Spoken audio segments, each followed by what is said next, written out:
I'm Emma, 34 years old. Once I was a photographer, my days framed by light, shadow, and stories captured through the lens. Now I'm a full-time mother.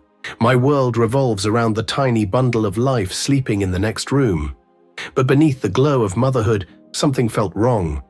Our house, once a sanctuary, now echoed with emptiness. The terrace, where Alex and I used to sip coffee and share dreams at sunrise, mocked me with its silence.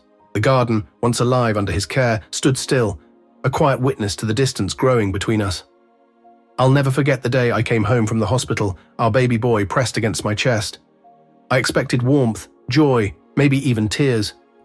Instead, Alex's eyes barely flickered when he looked at his son. "Honey, aren't you excited?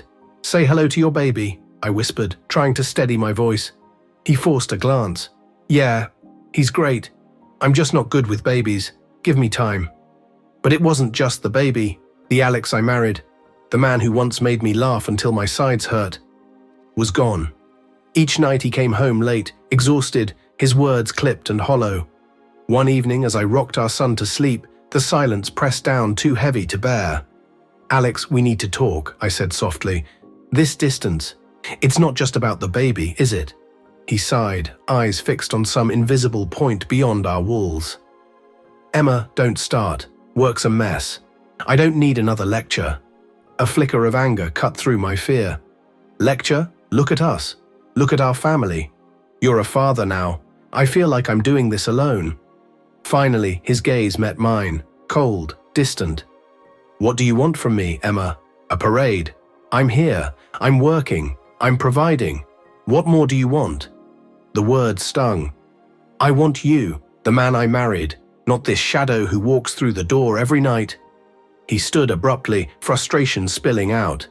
"I can't deal with this right now. I'm not the enemy here. Maybe you're the one who's changed." Life after bringing our son home wasn't the blissful picture I had imagined. It was a puzzle where nothing fit, and Alex was the piece that had shifted most.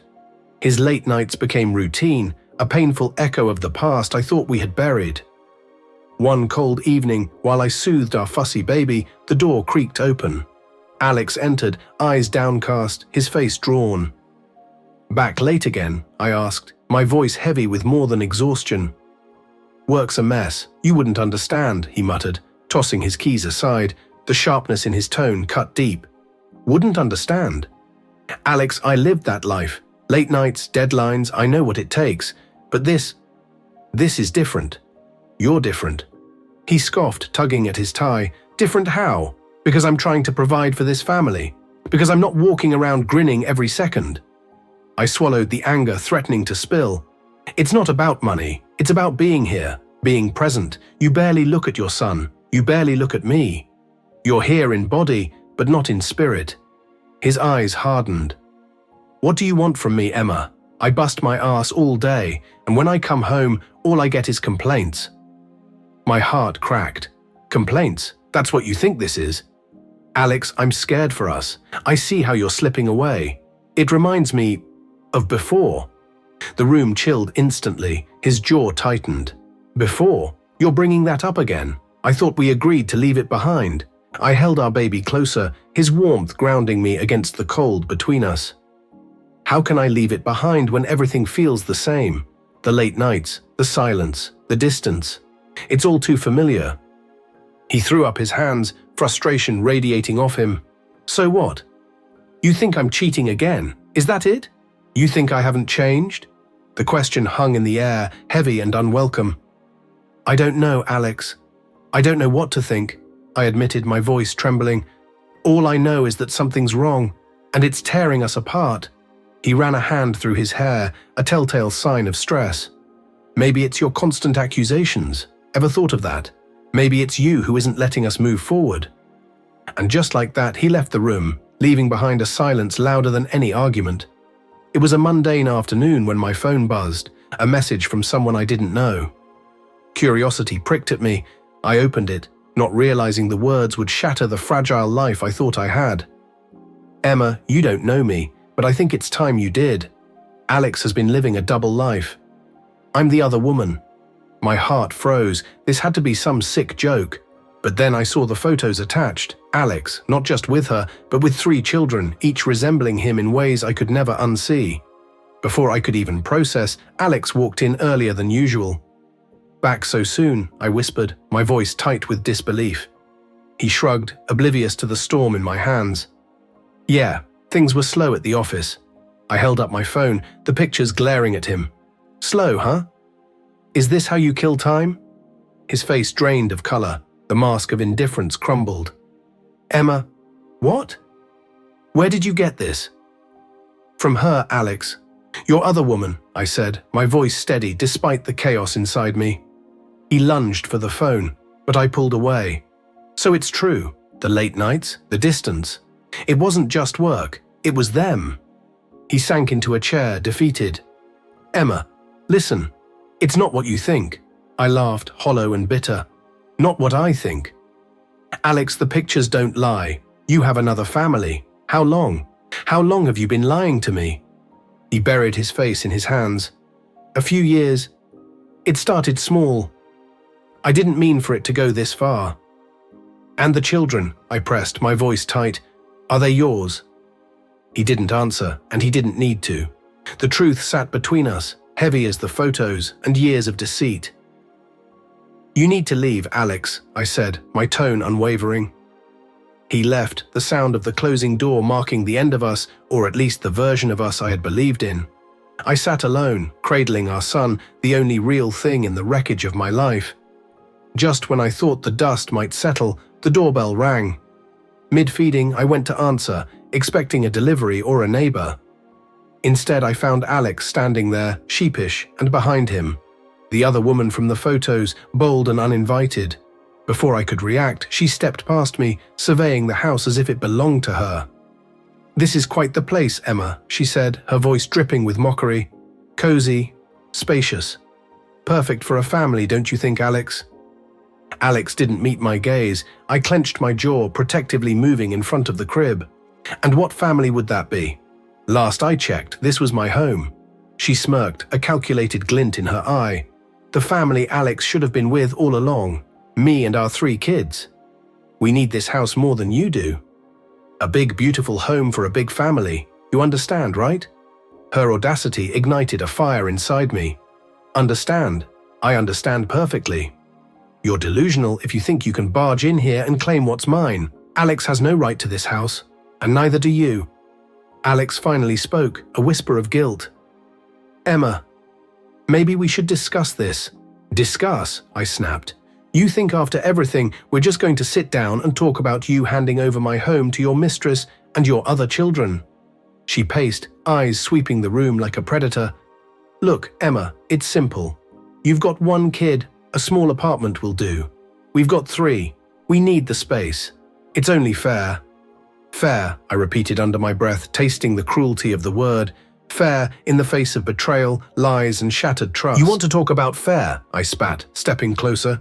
"There's nothing fair about betrayal, lies, or tearing a family apart. You have no idea what fair is." She turned to Alex, seeking his support. "Tell her, Alex. Tell her we'll be moving in. She's got a week to clear out." Alex avoided my gaze, his shoulders slumped, defeat etched into every line of his body. "Emma, I don't know what to say." The air between us was thick, tense with unspoken threats and anger barely restrained. But as they finally left, her throwing a spiteful glance over her shoulder, Alex unable to meet my eyes, I knew this was far from over. Alone in the silence of my home, I cradled our son, letting the initial shock fade. Slowly, a plan formed.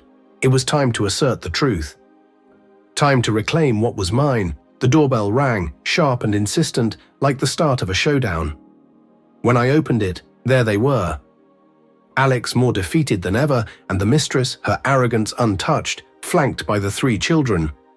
"Time's up, Emma. We're moving in," she declared, her eyes gleaming with triumph. "Did you pack your things?" I planted myself firmly in the doorway. "Actually, I didn't. And you're not moving in. This house is mine. I have the documents to prove it." Her confident smirk faltered, confusion and fury warring across her face. "What are you talking about? This is Alex's house too. We have rights." I allowed myself a small triumphant smile. "No, you're wrong. This house was a gift from my parents to me. Alex's name isn't on any of the documents. He has no legal claim. Alex shifted uncomfortably, gaze fixed on the floor. Emma, I thought we could work something out. Work something out? I echoed, incredulous. After you cheated, lied, and tried to kick me and my son out? No, Alex. Not a chance. The mistress interjected, voice sharp with panic. This can't be happening. You're lying, Alex. Tell her she's lying. Alex remained silent, head bowed, shoulder slumped, the weight of the truth finally breaking him. It's not a lie, I said calmly.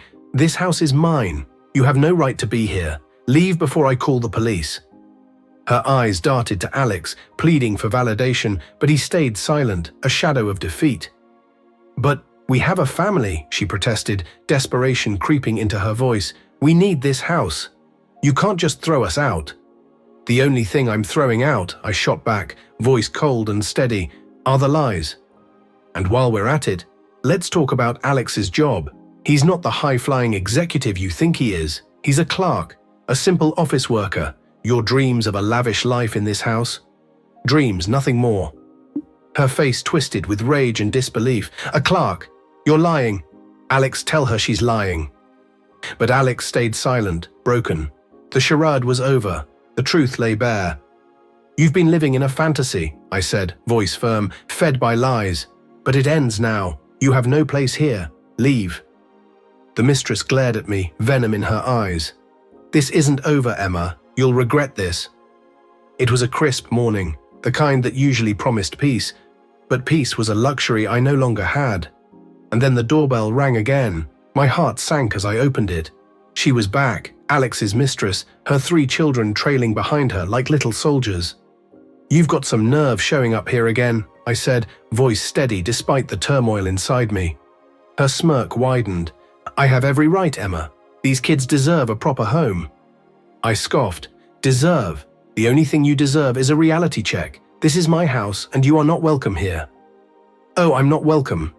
We'll see about that, she shot back, voice rising, eyes flashing with fury. You think you can sit in this big house alone with your baby while my kids suffer? You're more heartless than I thought. Heartless. Her accusation was meant to wound, but I refused to let it land. I straightened my spine, the fire in me rising. I'm not the one tearing families apart, disrupting lives, I said, stepping forward, my voice sharp. You did that all on your own. Her eyes narrowed, but before she could answer, the neighbors, drawn by her shrill voice, had begun to gather, whispering among themselves. She soaked it in, relishing the audience, her theatrics reaching a fever pitch. Look at this, folks, she cried. Emma here thinks she's too good to share. This palace is only for her and her baby. What about my children? Don't they deserve a home too? I clenched my fists, forcing calm through the rage that surged in me. Your children deserve better, that's for sure. Better than a mother who uses them as pawns in her twisted games. She stepped closer, eyes flashing. You think you can judge me, Emma? You, who had everything handed to her on a silver platter? My kids have had to fight for every little thing, and now you want to deny them a roof over their heads? I shook my head, disbelief and fury coursing through me. I'm not denying them anything. Their father, the man you stole from me, he's the one who failed them. And you. Her face went slack, mouth opening and closing like a fish out of water. Alex promised us a better life. He promised we'd have this house. Are you going to tell me those were all lies? I let my words cut through the tension, cold and firm. Promises from Alex aren't worth much these days. But one thing's certain, this house isn't part of his empty promises. It's mine. You have no claim here. She bristled, composure slipping. I'm not leaving, Emma. Not until you do right by these kids. I'll camp out if I have to. I'll make sure everyone knows what kind of cold-hearted witch lives in this mansion. I stared at her, incredulous. You're going to camp out on my property? I don't think so. Last warning, leave now or I call the police. Her eyes flicked to the gathered neighbors, seeking validation, but the resolve in my voice seemed to hit her. Muttering under her breath, she gathered her children, throwing one last venomous glare over her shoulder. This isn't over, Emma. You think you've won, but you've just started a war. The storm of the previous week still hung over my home, heavy and oppressive, and yet no amount of chaos could have prepared me for the next knock on the door. I opened it to find Alex standing there with a face full of regret and desperation. My pulse spiked. Fury I hadn't known I could feel surged to the surface. "What are you doing here, Alex? Haven't you done enough?" I snapped, voice sharp as glass. He avoided my gaze, hands fidgeting nervously. "Emma, I need to talk, it's important." I crossed my arms, stance unyielding. "Talk? After you tried to take my home, after all the lies? You've got to be kidding me." He swallowed hard, a man grasping at straws. "Please, Emma, I made a mistake. A huge mistake. I see that now. I was wrong. So wrong." I couldn't help the bitter, hollow laugh that escaped me. "A mistake? Is that what you call it? You destroyed our family, Alex. You chose her, chose that life. And now you're standing here, asking for forgiveness?" His eyes met mine, a flicker of the man I once knew shining through. "Not just forgiveness, Emma. I want to come back. I want to make things right for you, for our son." I was speechless, the audacity of it, standing there as if a few words could erase the past. "You want to come back after everything? You think you can just walk back into our lives like nothing happened?" He nodded, desperate, clinging to a lifeline. "Yes, Emma, I know I don't deserve it, but I want to try. I'll do anything, everything, to make it up to you, to our son." I shook my head, every fiber of my being resolute. "It's too late, Alex. You made your choice. Now you have to live with it. We're moving on, without you." His shoulders slumped, defeat etched into every line of his face. "Emma, please don't do this. Think of our son. He needs his father." I felt a pang for the life we could have had, for the family broken beyond repair. He needed his father. "And where were you, Alex? With her? With them? You're not the man we need. It's time you realized that." He lingered for a moment, a man lost in the ruins of his own making. Then, without another word, he turned and walked away, disappearing into the night. The final fragments of my old life had fallen away, leaving space for something new, something that belonged to me. The divorce papers were signed. Alex was now a figure of my past, a shadow that no longer darkened my door. He was ordered to pay alimony for our son, a small justice, a marker of accountability, and nothing more. I sank into the quiet of my living room, reflecting on the tumultuous journey that had brought me here. The phone buzzed, a lifeline of normalcy. Lisa's voice came through, light and warm, carrying the latest gossip. "Hey, Emma, you won't believe this. Alex and his mistress are crammed into a tiny apartment. Word is, they fight non-stop." A small, satisfying spark of vindication flared within me. "Well, can't say I'm surprised. You reap what you sow, right?" Lisa chuckled. "True that, but how are you holding up? All this must be so tough." I lifted my tea, letting its warmth seep into me. "It's been a ride, Lisa, but I'm getting there. Each day feels a little lighter, a little more mine." "You're the strongest person I know, Emma," she said.